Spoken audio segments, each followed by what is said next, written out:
Bonjour à tous et donc bienvenue pour cette présentation des formations de l'ESTBB.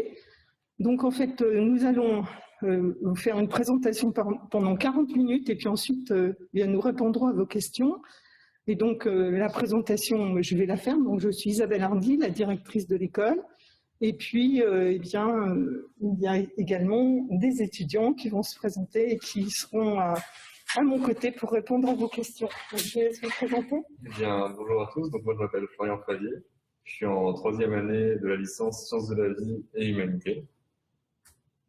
Bonjour, je m'appelle Jade Coulon et moi, je suis en 2e année de la formation assistant ingénieur. Bonjour à tous, je m'appelle Ambre Burati et je suis en 3e année de la formation assistant ingénieur. Bonjour à tous, je m'appelle Marina Golias et je suis aussi en 3e année de licence Sciences de la vie et Humanité. Voilà, merci. Donc maintenant, on va procéder à la présentation. Je vais enlever mon masque, ça sera plus confortable pour vous parler. Et voilà, et comme les jeunes sont partis s'asseoir, on respecte bien les conditions sanitaires. Donc, mes propos vont se découper en 4 parties. En fait, je vais vous parler très rapidement de notre école.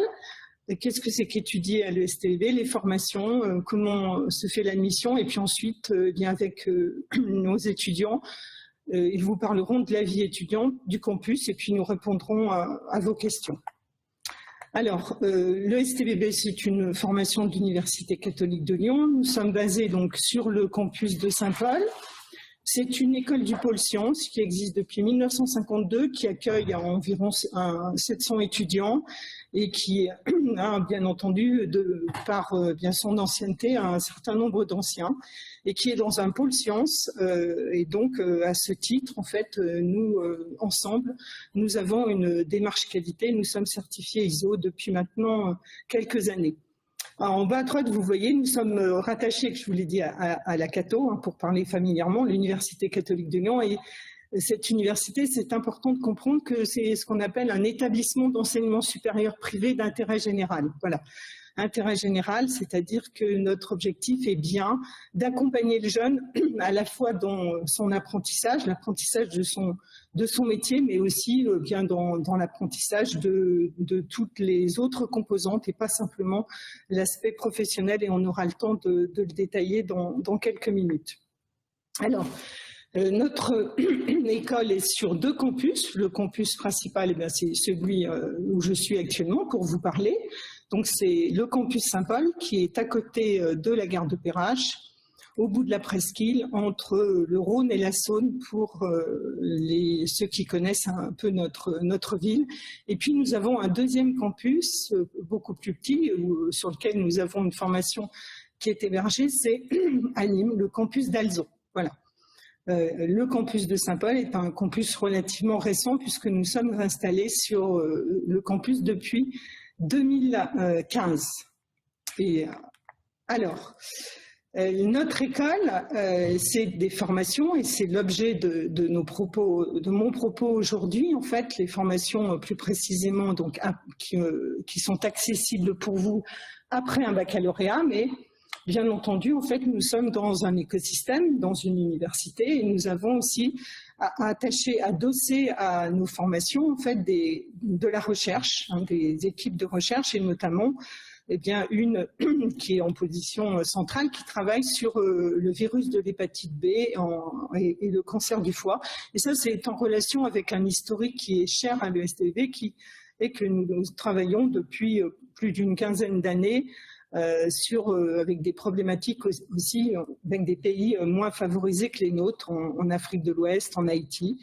Des sujets qui sont autour sont les sujets historiques, tels que l'écophysiologie, l'adaptation à l'épigénétique, et puis un sujet également lié à une formation qui existe depuis 7 ans, la licence Sciences de la vie et Humanité, autour des enjeux éthiques des sciences et des technologies. Alors, étudier à l'ESTBB, qu'est-ce que cela signifie? Cela signifie qu'on va mettre en œuvre un certain nombre de méthodes pédagogiques qui vont permettre de faire grandir nos étudiants et d'être aussi relativement adaptables aux contextes divers et variés. Donc, nous proposons un accompagnement individuel, alors qui est plus ou moins accentué suivant les besoins du jeune, en fait. Donc, ça peut être sous la forme de tutorat, sous la forme d'entraide entre les étudiants, sous la forme d'un renforcement à un moment donné pour des domaines, s'il y a besoin. Voilà, ça peut être aussi des mises en situation plus fréquentes, enfin un tas d'outils que nous mettons à disposition en fait, de la formation ou plus précisément d'un groupe de jeunes. Donc c'est également en fait le fait que lorsque l'on arrive du lycée, eh bien, en fait, on va avoir la première année, notamment sur le premier semestre, tout un tas aussi de domaines, d'attention pour mettre en place progressivement, en fait, et arriver plutôt à un régime de croisière sur ce qu'on attend à partir du deuxième semestre de la première année. Donc, les outils sont apportés progressivement, en fait, pour que le passage du lycée à l'école, dans l'université, se fasse de manière adoucie, si je puis dire, en tous les cas qu'on embarque le plus possible tous les jeunes, puisque c'est bien notre objectif. Alors, nous avons également des méthodes pédagogiques qui sont variées, qui peuvent être soit donc de l'enseignement avec de l'enseignement de la théorie, des cours inversés, bon, à moindre degré, et puis tout ce qui est l'apprentissage par la pratique, et pour certaines formations, pas pour toutes, la possibilité d'avoir en fait une alternance entre la période à l'école et la période en entreprise, soit sous la forme de stage, mais également sous la forme de ce qu'on appelle des contrats d'apprentissage. Donc ça, c'est possible en fin de cursus pour les managers en biotech, en biotechnologie, et puis pour les assistants ingénieurs. Une autre caractéristique, donc c'est là aussi ça va être à moduler suivant les formations, bien entendu, c'est la mise en situation professionnelle, c'est-à-dire familièrement ce que vous connaissez un peu sur DTP. Alors DTP, bien finalement, qu'est-ce que c'est ATP? C'est une simulation de ce qui va se passer un peu dans la vie active, où on va au départ montrer comment et apprendre la répétition, mais c'est pas simplement ça. C'est au fur et à mesure aussi la prise de responsabilité, la prise d'initiative, le fait qu'on soit capable d'avoir un esprit critique sur ce que l'on a fait. C'est aussi faire des erreurs, parce que en fait, je suis intimement persuadée que l'on apprend beaucoup de ces erreurs, donc de rebondir dessus pour corriger, etc. C'est également en fait là aussi dans différents parcours et ça peut venir dès la deuxième année ou en troisième année ou voire même en première année, ce qu'on appelle, ce qui est tourné vers l'entrepreneuriat. Notre objectif, c'est pas que tous les étudiants de notre école montent leur start-up, voilà, mais c'est simplement que aussi là, à travers tous ces enseignements qui commencent en première année, pas plus tard que la semaine dernière, il y avait les mini-entreprises avec une association qui s'appelle Entreprendre pour apprendre. Sur une journée, on est mis dans un contexte avec d'autres jeunes qui viennent d'autres structures, et puis on soumet une idée, et à partir de cette idée, on doit trouver des solutions pour résoudre une problématique. Et donc, c'est l'occasion de se confronter à la différence, d'apporter des outils pour savoir comment on va gérer un projet. Et puis, au fur et à mesure des années, on introduira, ok, d'accord, vous avez l'idée, la solution maintenant technique, elle doit répondre à des normes qualité, elle va répondre, et si vous voulez la mettre en œuvre, vous allez devoir embaucher. Donc c'est aussi l'occasion à travers toutes ces modalités d'aborder pas les matières qui sont notre cœur de métier, qui est la biotech et la biologie, mais aussi de montrer ce qui est très très important, de comprendre ce qui est la propriété intellectuelle, la propriété industrielle, de comprendre les aspects juridiques, les aspects marketing, etc. Et là, c'est pareil, ça va être décliné durant ces différentes années. Et puis, bien entendu, quelque chose qui pour moi est essentiel et qui est très cher, c'est la partie internationale. ayant passé une partie de ma vie dans d'autres pays, c'est clair que la richesse qu'apporte en fait le fait de partir, de se confronter là aussi à un autre monde en fait dans toute sa grandeur, avec tout ce que les surprises, bien c'est important. Bon alors en ce moment c'est clair qu'on est un petit peu pénalisé, mais en tous les cas depuis 20 ans nos étudiants partent beaucoup dans le monde entier, soit à l'occasion de stages ou à l'occasion de cursus assez type Erasmus. Voilà, donc là vous avez une photographie très sommaire des universités partenaires, des laboratoires partenaires. Donc on a fait le choix jusqu'à présent de travailler avec des labos et des structures pour lesquelles l'anglais en fait était aussi la langue dominante, parce que comme dans plein de domaines, hein, en fait la langue de travail c'est l'anglais. Donc l'international c'est aussi l'occasion, en plus de tout ce que j'ai dit, de s'améliorer dans la future langue de travail. Voilà. Donc les formations. Alors maintenant, les formations, si on regarde à travers ce schéma, donc vous voyez qu'elles sont au nombre de 3, donc accessibles après un baccalauréat. Alors maintenant, il ne faut plus le dire aussi, mais quand même plutôt scientifique, on va dire. Voilà, donc vous voyez que vous avez en haut le fait qu'il faut effectivement avoir validé son baccalauréat, et puis sur votre gauche, eh bien, la durée des études. Donc, nous avons de gauche à droite pour vous, j'imagine, un diplôme donc, qui est assistant ingénieur, qui est notre diplôme historique, hein, qui est aussi un métier et qui conduit à l'emploi après 3 années. Un diplôme qui est aussi un titre RNCP, notre diplôme, comme le précédent, qui conduit à un emploi après 5 années en restant les 5 années chez nous. Et puis le troisième, une licence, sciences de la vie, avec 2 particularités qu'on aura l'occasion d'évoquer, humanité et puis une classe pour intégrer les métiers de la santé, où là, eh bien, en fait, au bout de 3 ans, soit on décide de rester chez nous si tout est bien en harmonie avec les prérequis, le souhait du jeune, etc.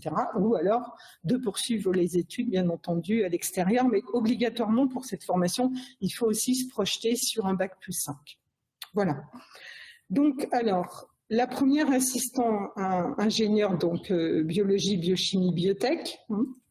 Alors, qu'est-ce que c'est? C'est donc une certification professionnelle inscrite au RNCP. Vous avez tout le détail si vous allez sur le site de France Compétences. C'est notre titre qui regroupe bien assistant ingénieur, biologie, biochimie, biotechnologie. Les 3 domaines qui sont déjà fort larges sont couverts. Donc c'est un niveau de licence, hein, et avec cette formation en 3 années, qui demande en fait un investissement fort, hein, parce qu'on va demander aux jeunes une présence active importante, eh bien vous obtenez un autre type de niveau 6, et vous avez acquis l'ensemble des fondamentaux scientifiques liés aux sciences du vivant d'une part, et par ailleurs, ce qui est très important, c'est que vous êtes aussi apte à travailler. Donc en fait, on vous certifie un certain nombre de compétences. Voilà. Ensuite, bon, la possibilité pour ce titre d'avoir, suivant certaines prérequis, hein, au bout des 2 ans, la possibilité d'avoir un double diplôme, parce que nous avons à l'heure actuelle une convention avec le Conservatoire national des arts et métiers qui permet donc une inscription, d'avoir une licence en biologie et biotechnologie pour ceux qui le souhaitent. Il y a absolument aucune obligation. Donc, je vous ai dit, formation donc de niveau universitaire, professionnalisante. Donc, ce mot, qu'est-ce qu'il signifie? Au bout de 3 ans, on certifie des compétences, un savoir-faire, un savoir-être, qui prépare à ce métier.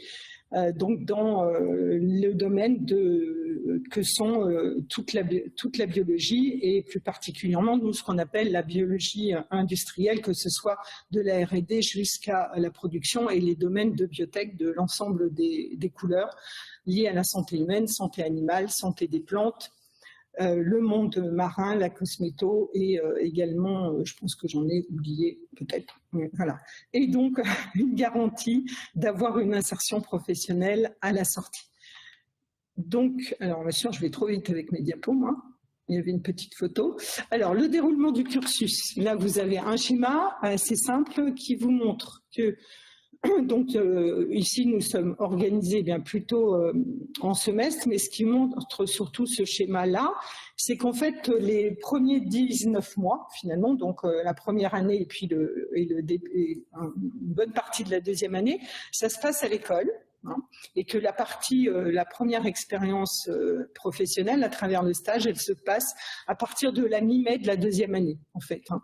On considère que, en fait, bien, pour être opérationnel et avoir déjà l'aptitude à réaliser un stage suffisamment long, 4 mois, eh bien, il faut bien ces 19 mois ici chez nous d'apprentissage, alors qu'ils sont pas simplement théoriques, mais où, par exemple, on passe beaucoup de temps aussi au laboratoire d'enseignement.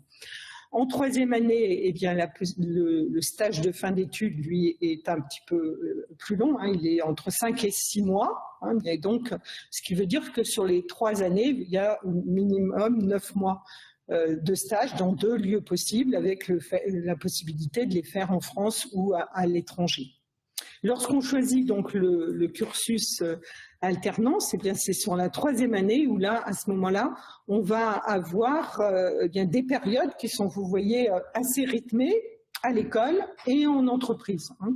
Les couleurs rouges étant à l'ESTBB, puis le blanc étant en entreprise. Et là, c'est pour le moment uniquement sur la 3e année, à voir si dans l'avenir, on peut aussi remonter un petit peu sur le début de la 2e année. Et ce que je vous disais, donc, qui est marqué ici aussi, l'international, c'est à ce moment-là faire partir pour son semestre, au semestre 6, mais ça peut être également, c'est peu marqué ici, mais on peut aussi faire son stage de 2e année à l'international.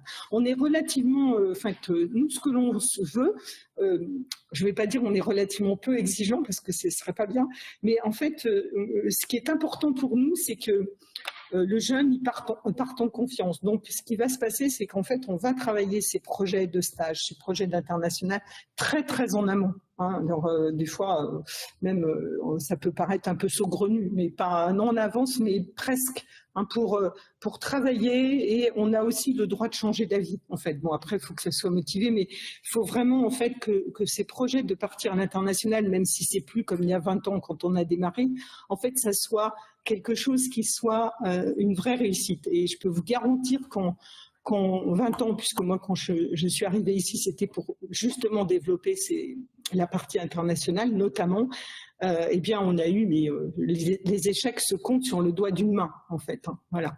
Donc, c'est vraiment, en fait, fabuleux de pouvoir partir. Alors, qu'est-ce que je fais? Voilà, donc l'alternance possible, on en a parlé. Les semestres d'études à l'international, on en a parlé. Donc, l'insertion professionnelle, je vous ai dit qu'elle était très rapide à la sortie. Hein, donc, ça, c'est les chiffres de l'année dernière. Au moment où les jeunes viennent soutenir, eh bien, presque un jeune sur 2 avait déjà un poste. 30% de plus après 3 mois et 15% de plus après 6 mois.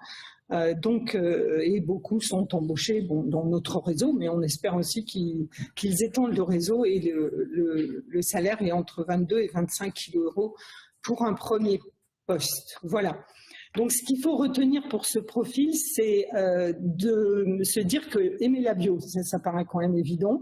En fait, bien, vous êtes quelqu'un qui aimait apprendre, avec la partie de mise en situation, hein, comme de mettre en fait bien les mains, comme voilà, de travailler, de mettre les mains à la pâte.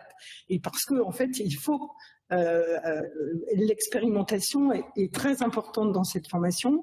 En 2e année, c'est la moitié du temps qui est passé dans les laboratoires d'enseignement.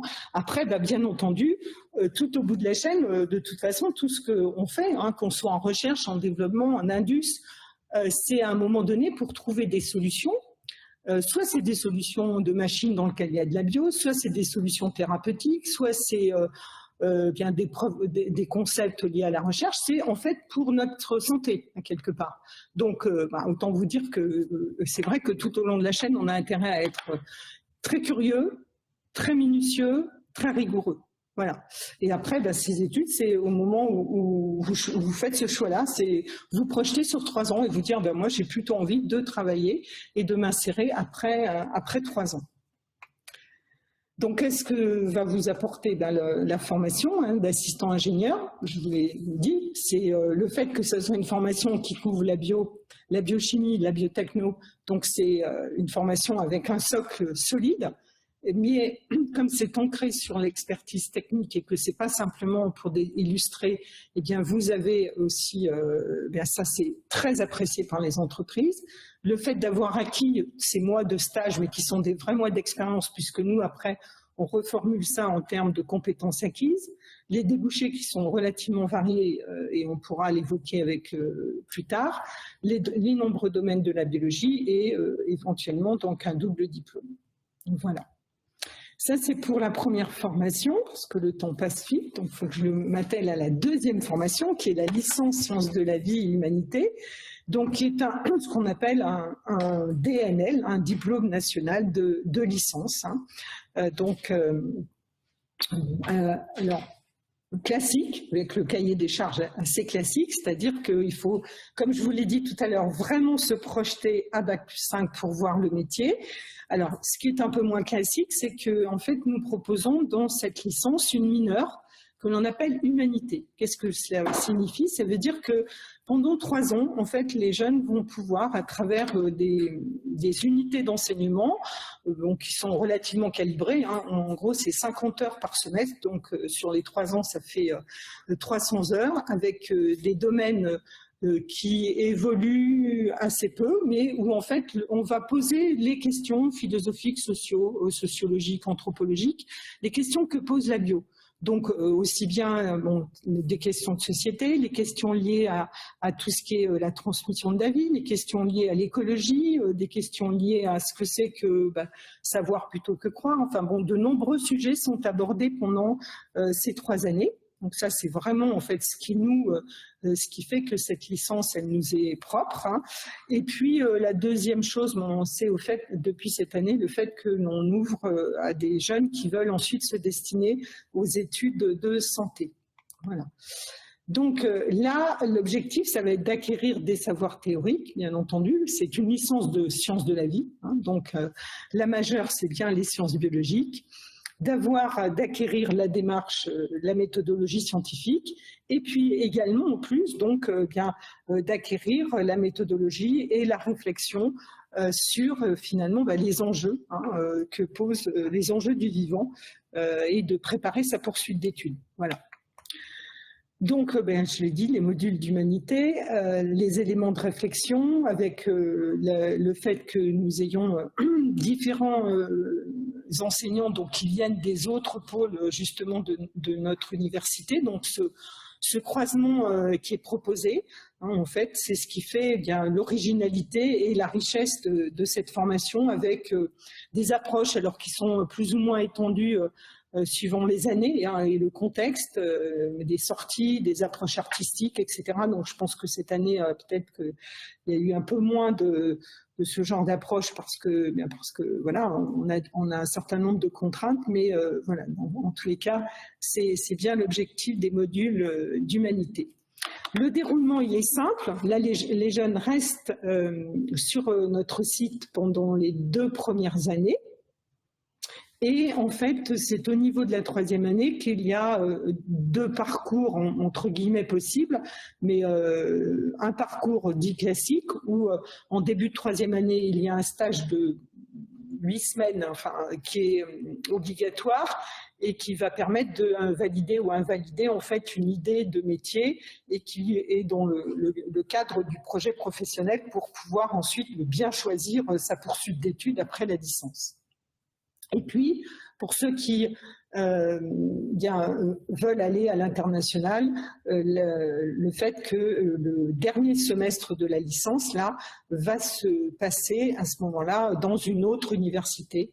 Et ces modalités là de parcours international sont travaillées depuis la deuxième année. Donc semestre d'études possible. Voilà. Donc, nous sommes en 2000, donc depuis septembre 2020, en fait, notre licence est inclue en fait dans une démarche plus globale que vous connaissez, je pense, c'est en fait liée à la réforme des études de santé. Donc maintenant, en fait, lorsque l'on veut faire des métiers tels que la médecine, devenir sage-femme, devenir dentiste, pharmacien ou kiné.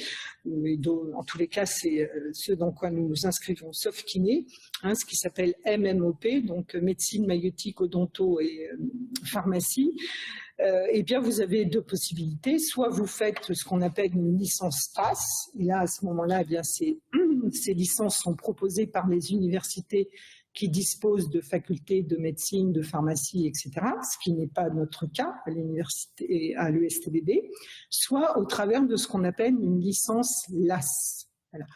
Donc, LAS, c'est de dire donc licence accès santé. Donc, c'est ce que l'on propose depuis cette année, c'est-à-dire que les jeunes suivent le parcours chez nous et puis des modules un peu spécifiques qui sont suivis par tous les étudiants qui sont inclus dans ces licences LAS. Donc il en existe à Lyon, sauf erreur de ma part, 7 licences. Donc ça peut être de la chimie, de la physique, de l'informatique. Alors je pense qu'il y en a aussi en sciences humaines. Et nous, donc la nôtre, eh bien ils ont un module qui représente un certain nombre de crédits, 10 crédits ECTS, et qu'ils suivent avec toutes les autres licences. Et eh bien, c'est en fonction après des notes, etc., eh bien, ils pourront être admis en études de santé dans l'université, donc pour nous, en l'occurrence, l'université Claude Bernard, ou si eh bien, ce n'est pas passé pour la première chance, eh bien, il y a une deuxième chance possible. Ça, j'insiste bien parce que j'entends très souvent que maintenant, il n'y a plus qu'une chance. Non, non, c'est pas du tout le cas.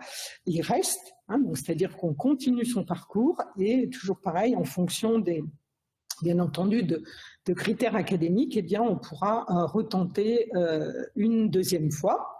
Et puis, espérons que ça passe, ou sinon, eh bien, on aura acquis sa licence. Donc, l'avantage de ce système par rapport à l'ancien système, c'est qu'en fait, pour un certain nombre d'étudiants, bien, ils ne se retrouvent pas sans aucune formation si en fait les études de santé n'ont pas été réussies. Voilà.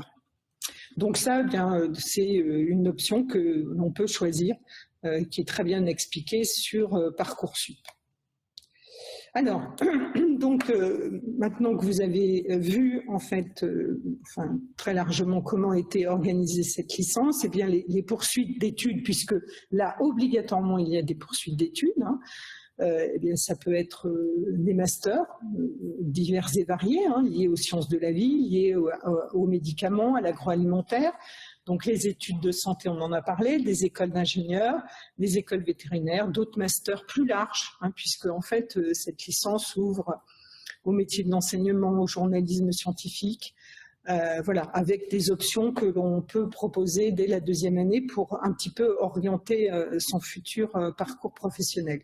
Et puis, ça peut être aussi bien de rester chez nous pour le diplôme de manager en biotechnologie si les spécialisations que l'on propose eh bien, sont en adéquation avec votre projet, tout simplement. Les secteurs d'activité, eh bien, ils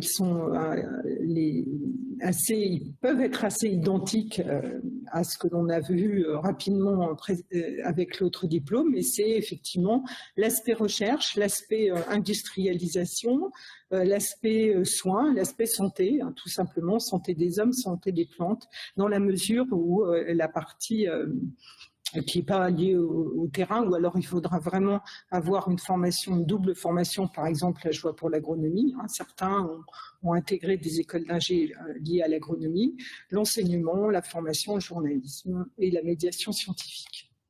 Le profil, aimer la biologie, être là aussi curieux, je dis toujours, bien voilà, s'intéresser en fait, avoir une curiosité intellectuelle et aimer les débats d'idées, en fait, et la pluridisciplinarité étant bien vécue aussi. En fait, c'est ce qui favorise vraiment, je pense, la réussite et l'épanouissement dans cette licence. Se projeter sur des études longues. Et là, la partie pratique, elle est pas plus, pas moins que ce qu'il y a dans une licence classique. Donc c'est en fait tout ce qui est l'apprentissage par le faire, c'est en fait une manière d'illustrer la théorie. Hein, et bien entendu, il faut s'intéresser aux sciences du vivant. Ça paraît évident. Ce qu'elle vous apporte, une capacité de réflexion, un socle dans le domaine des sciences du vivant, une capacité, je pense, oui, de dialogue, d'écoute avec d'autres disciplines, déjà, puisqu'il y a eu une première initiation à d'autres registres de langage. Hein, on n'est pas, voilà. Donc ça, c'est important. Le stage, donc, pour préparer les poursuites d'études. Et puis là aussi, eh bien, on essaye mais ça c'est de manière classique, hein, d'ouvrir à un nombre certain de domaines de la biologie, donc aussi bien la biologie cellulaire, de l'immunologie, de la biochimie, enfin voilà, qui sont des secteurs assez larges. Le dernier diplôme donc, que l'on propose, hein, qui est accessible aussi à partir donc, de Parcoursup, est organisé en 3 tronçons. C'est manager en biotechnologie, donc un cycle préparatoire de 2 ans, un tronc commun, et puis ensuite les spécialisations qui sont au nombre de 5 lorsque tout sera mis en place. Donc, c'est une certification professionnelle. Là également, les détails vous les retrouvez sur le site de France Compétences. Donc, on est sur un niveau master avec donc des connaissances fortes et affirmées dans les fondamentaux scientifiques et pas uniquement les fondamentaux des sciences du vivant, mais également dans le domaine de ce qu'on appelle les sciences de l'ingénieur et en allant donc jusqu'à la maîtrise des process. Donc, suivant les spécialisations, à l'heure actuelle, nous avons 3 doubles diplômes possibles avec l'Université Claude Bernard, avec Sorbonne Université et puis le grade master avec notre école de management de l'Université catholique de Lyon. Donc là, l'objectif, c'est former un métier, mais on se positionne sur 5 années hein, et pour se préparer plus rapidement hein, à des postes de responsabilité dans les industries du vivant et avec bien quand même une coloration, une spécialisation sur la 4e et la 5e année et une insertion professionnelle aussi au bout de 5 années. Voilà. Donc les spécialisations qui existent en infectiologie, les bioressources et data sont une 2e spécialisation, donc un enjeu fort à l'heure actuelle hein, qui touche tout, donc bio. Tout le monde voit ce que c'est, un vivant, et puis ressources, eh bien, ou familièrement on appelle ça les biobanques, hein, tout ce qui est effectivement la science de la conservation, de la transformation, du transfert des bioressources qui sont en fait le maillon essentiel pour pouvoir développer des solutions thérapeutiques. La transformation digitale et e-santé, donc là, pas besoin d'expliquer tous les aspects numériques. Le bioprocédé, eh bien, voilà, on n'est pas simplement dans le début de chaîne où on va chercher, expérimenter, développer à l'échelle du laboratoire, mais ensuite, il s'agira de changer d'échelle et de travailler sur la fabrication de solutions qui répondent au cahier des charges en termes de santé. Et puis, la dernière spécialisation qui correspond au pilotage de l'innovation. Alors, le cursus, il est assez simple. Les 2 premières années se passent à l'école, avec à la fin de la première année, donc une expérience, une première expérience, et là, l'objectif, c'est de travailler sur la langue de travail de l'anglais, donc avec une expérience dans un pays anglophone. La deuxième année, une expérience courte, en fait, de 2 mois. Et puis ensuite, la troisième année, eh bien, peut être fait soit pareil, sous la forme d'un statut dit classique, ou à l'international, où là, eh bien, il y aura il y a une possibilité de faire une partie de ces études dans une université partenaire. Et ensuite, en 4e et en 5e année, eh bien, le choix d'une des spécialisations qui auront été découvertes pendant cette 3e année. Et avec toujours un minimum à l'international qui est de 3 mois, mais qui peut être également plus important. Voilà. Donc sur la 4e année, actuellement, eh bien, nous avons des parcours classiques ou des parcours en alternance.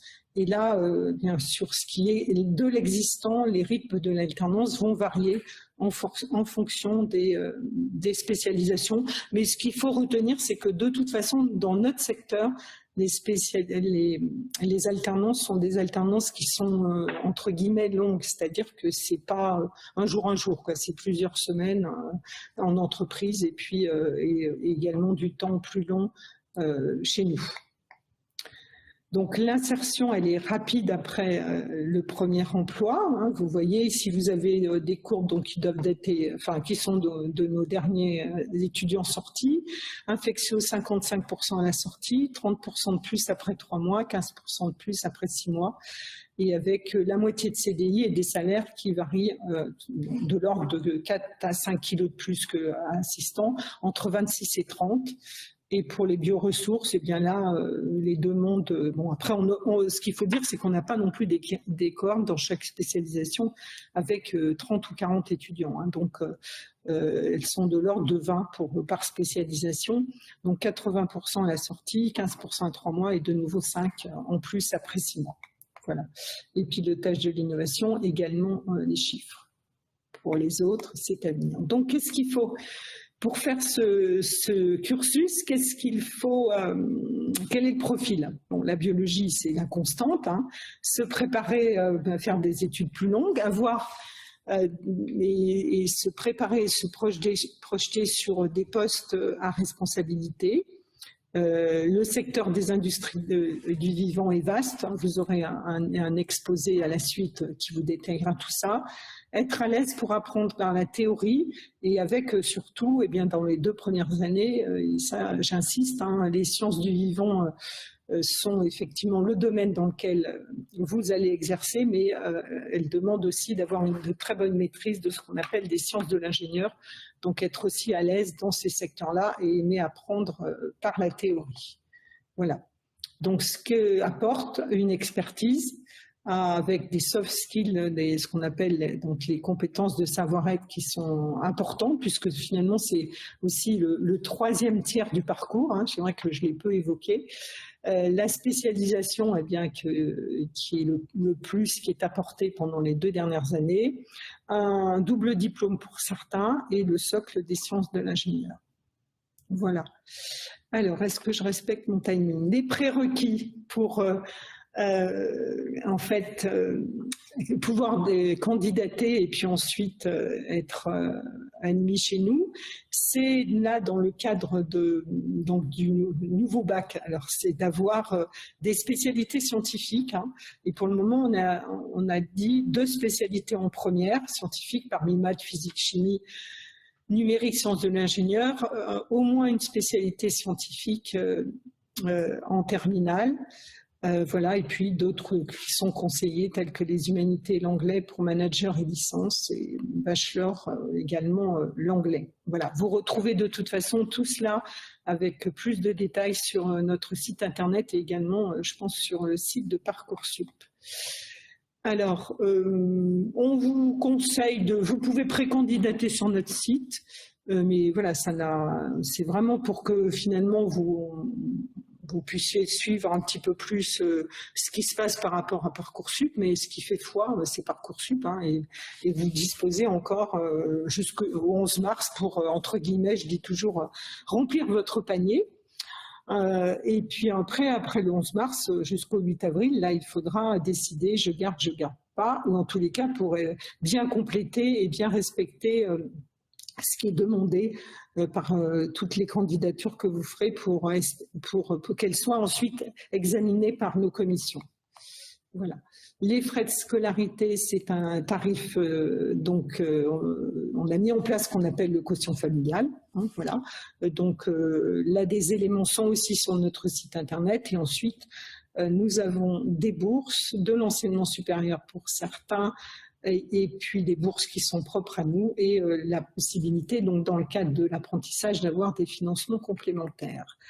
Et maintenant, je pense que, avant de terminer, voilà quelques mots sur la vie étudiante. Donc, je vais demander aux jeunes de nous rejoindre pour qu'ils vous disent, comment ils ont vécu avant la Covid leur vie étudiante.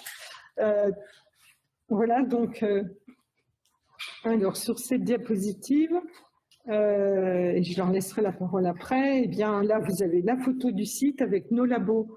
Donc d'enseignement, j'en ai peu parlé, c'est un petit 2000 m² de laboratoire, une bibliothèque universitaire de 400 places, une cafétéria, là, qui est quand même moins grande, et puis une salle de sport qui est agréable, mais dans laquelle on ne peut pas quand même jouer au basket, mais en tous les cas, elle se prête à un certain nombre de sports au 6e étage du bâtiment.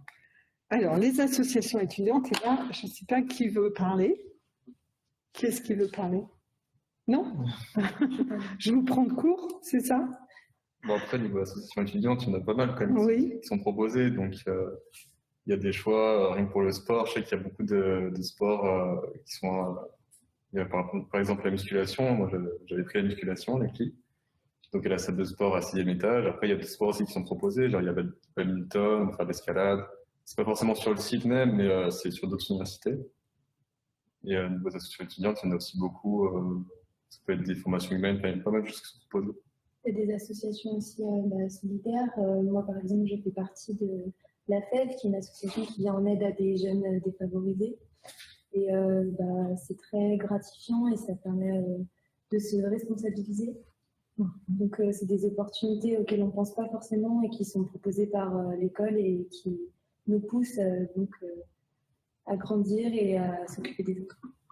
Voilà, et puis donc là, on a aussi, propre à l'école scientifique solidaire, on a peu évoqué, mais c'est une association qui travaille avec Madagascar et dans le domaine de la santé primaire et dans le domaine du développement durable. Donc, des équipes sont parties en 2019, puisque en 2020, ça n'a pas été possible, mais en fait, on travaille toujours à distance avec ces associations. Donc la vie étudiante, là, effectivement, comme vous l'avez dit, la fête de la science auquel les jeunes peuvent participer, et puis donc les activités sportives, comme vous l'avez dit. Voilà. Donc, je pense que là, on va passer à la deuxième partie, hein, c'est ça? Et en fait, pour terminer, vous nous retrouvez, si vous le souhaitez, sur des lives qui seront proposés en soirée, en fait, pour chacune des formations. Voilà. Donc, moi, je vais arrêter la présentation. C'est ça. Voilà. Et puis on va, ça ne s'arrête pas. Vous allez venir voir. Et on passe aux questions. Alors, c'est moi qui dis les questions, là, c'est ça? Donc, il y a une première question qui est « Retrouvez-nous lors des lives ». Ok, d'accord. Donc, les principaux critères de sélection pour les formations de bachelor. Alors, les principaux critères. Donc déjà, ce que je peux dire, c'est que ces principaux critères, vous allez les retrouver dans le détail sur le site de Parcoursup. Hein. Mais quels sont-ils? Eh bien, ça va être les résultats académiques de vos 2 années, donc de première et de terminale. On va regarder également, il y aura une fiche qui est proposée donc par votre conseil, je ne sais plus comment ça s'appelle, conseil de classe. Et puis ensuite, eh bien, on vous demande de composer un petit dossier. Généralement, c'est une lettre et une lettre de candidature. Et puis, alors je ne sais plus comment ça s'appelle, hein, suivant les années, ça varie. Une sorte de CV. Voilà. Et c'est à partir de là que nos commissions, en fait, regarderont vos dossiers. Et les critères, eh bien, je les ai un peu égrenés tout au long, hein, puisqu'on est d'une école scientifique, donc on va regarder les aspects scientifiques sur vos candidatures, mais j'ai également dit que l'aspect linguistique était important. Pour certains, le fait de pouvoir dialoguer avec d'autres et donc finalement d'avoir une aisance à l'écrit et à l'oral, c'est important. Donc voilà. Mais après, dans le détail, vous retrouverez tout cela sur Parcoursup. Alors ensuite, comment je fais moi? Je descends là les questions, c'est ça? Est-ce qu'il y a des questions?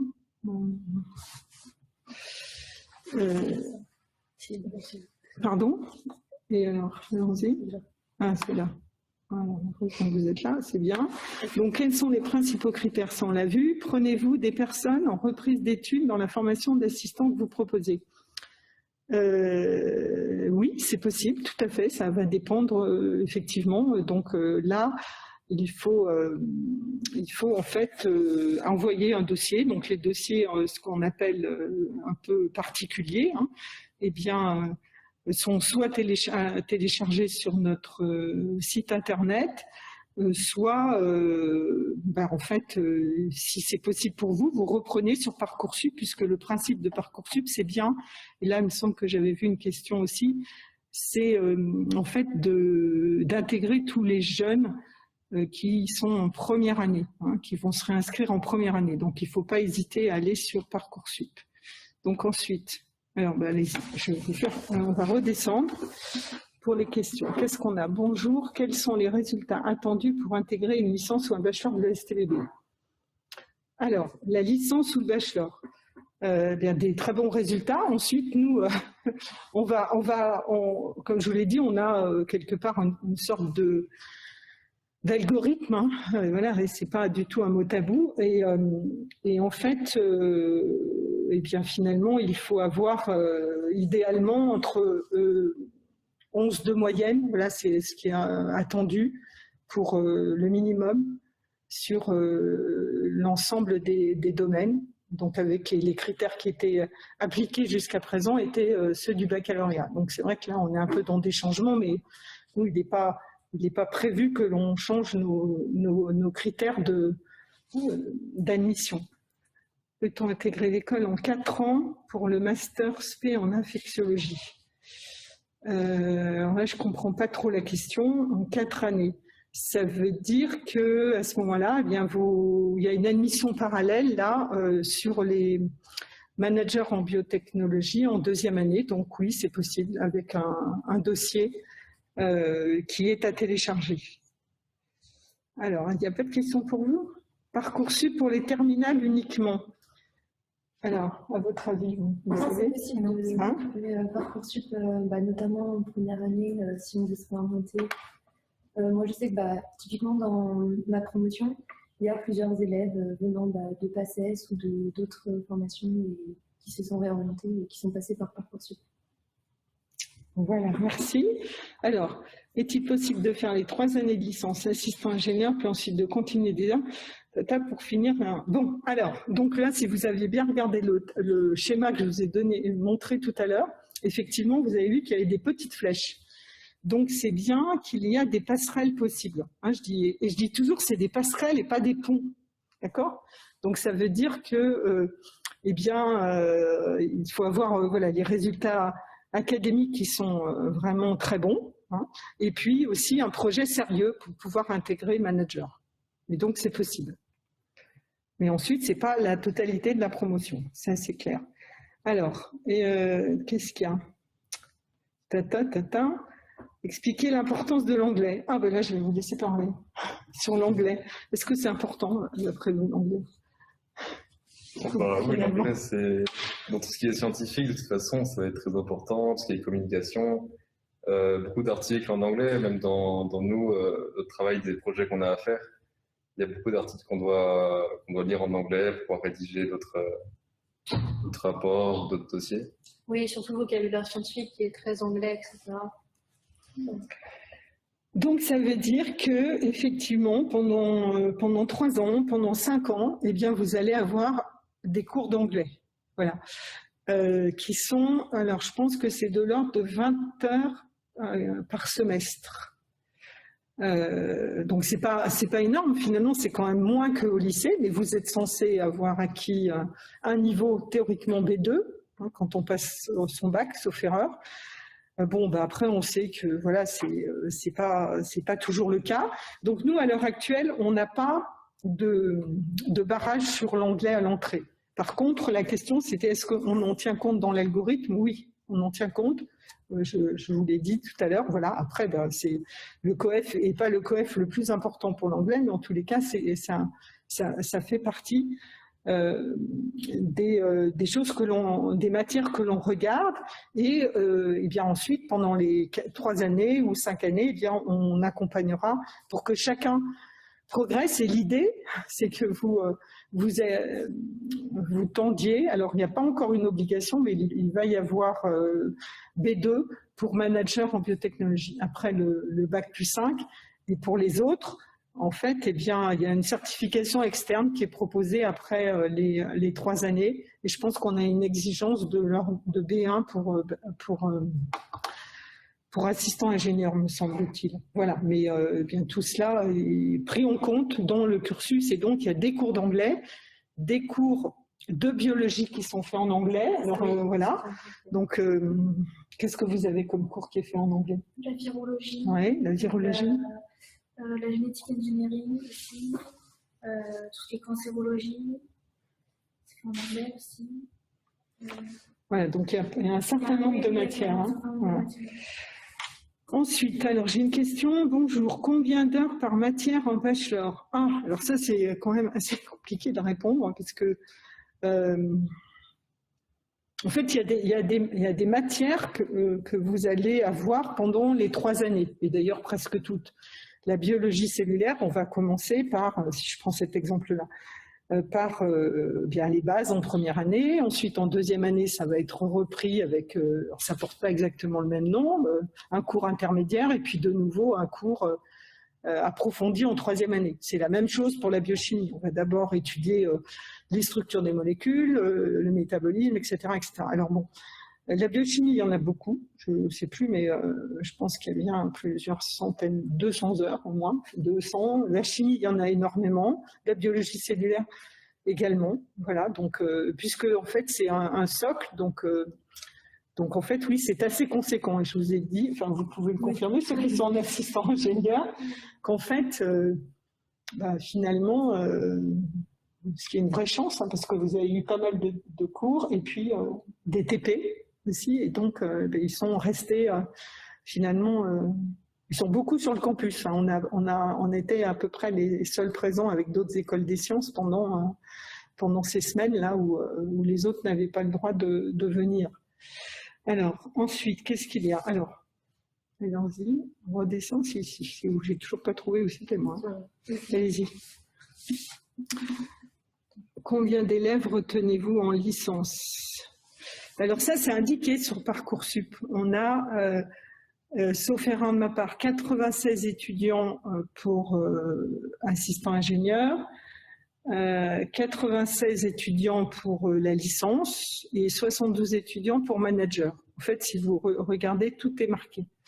Alors, vous allez me dire pourquoi 96 ? Ça correspond à nos tailles de laboratoire où, en fait, on peut, par classe, les étudiants sont 24 à chaque fois.